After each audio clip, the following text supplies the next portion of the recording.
సనాతన ధర్మానికి నోటికొచ్చినట్టు మాట్లాడితే మిమ్మల్ని అందరినీ రోడ్ల మీదకి లాగుతాం, గుర్తుపెట్టుకోండి.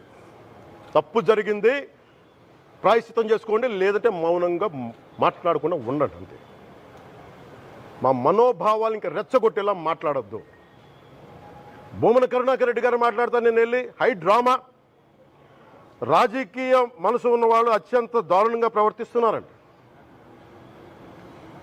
లడ్డు కలుషితమైంది అంటున్నారు. కల్తీ నెయ్యితో తప్పు చేసి ఉంటే సర్వనాశనం అయిపోతాం, రక్తం కక్కుని చచ్చిపోతాం. మీ నాశనం మొదలైంది. రెండోది అది భగవంతుడికి వదిలేస్తున్నాను.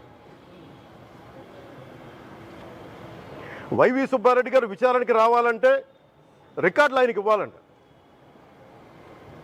మీరు ప్రభుత్వంలో రికార్డులు మాకు ఇచ్చారా? మాకు ఏం మాట్లాడుతున్నారు మీరు? మీరు కూడా విచారణకి సిద్ధంగా అండి. అసలు ఈవో ధర్మారెడ్డి గారు ఆ మనిషి గాయం, ఈ రోజు దాకా లేడు ఆయన. ఈరోజు దాకా మళ్ళీ కనిపించలా. ధర్మారెడ్డి గారు నేను మిమ్మల్ని చూశాను. ఆ రోజున నేను దర్శనానికి వచ్చినప్పుడు మీరు అందరూ ఎలా ప్రవర్తించారో నాకు తెలుసు, నేను చూశా. తిరుమలని ఇష్టారాజ్యంగా చేశారు, అది వ్యాపార కేంద్రంగా చేశారు, ఆధ్యాత్మిక కేంద్రం నుంచి పర్యాటక కేంద్రంగా చేశారు. అది ఇదే మీరు మక్కాకి వెళ్తే ఇలాగే ప్రవర్తిస్తారా? మీరు ఒకసారి మక్కాను చూసి నేర్చుకోండి. ఇస్లాంని పాటించే ప్రతి ముస్లిం ఎంత పవిత్రంగా పాటిస్తాడో చూడండి. అక్కడ అథారిటీస్ని అడగండి. ఒక చిన్నపాటి మస్జిద్కి వెళ్తే ఎంత పవిత్రంగా చూసుకుంటారో చూడండి. ధర్మారెడ్డి గారు మీరు హిందువులా? మీ ఇష్టానికి మీరు చేసేసుకుంటారా? మీ బిడ్డ చనిపోయాడు, చనిపోయిన కనీసం 11 రోజులు లోపలికి రాకూడదండి, ఈ లోపల వచ్చేస్తారా మీరు?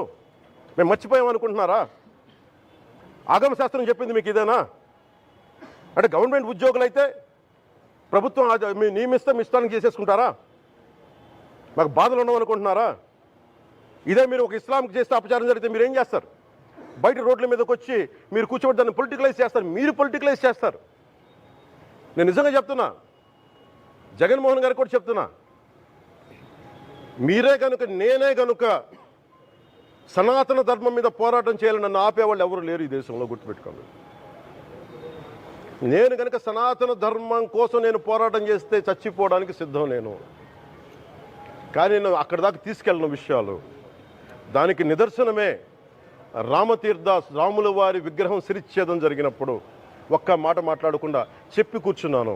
ఆ తెలివితేట లేక మీ ప్రభుత్వాన్ని కిందకి తీసుకొచ్చి అధాపాతాలను తొక్కిన మేము మాకు శక్తి లేదనుకుంటున్నావా? ఉండవనుకుంటున్నావా? కానీ మేము సమాజాన్ని కలిపి ఉంచాలని వ్యక్తులం తప్ప విడగొట్టాలని వ్యక్తులం కాదు. మేము గుర్తుపెట్టుకోండి.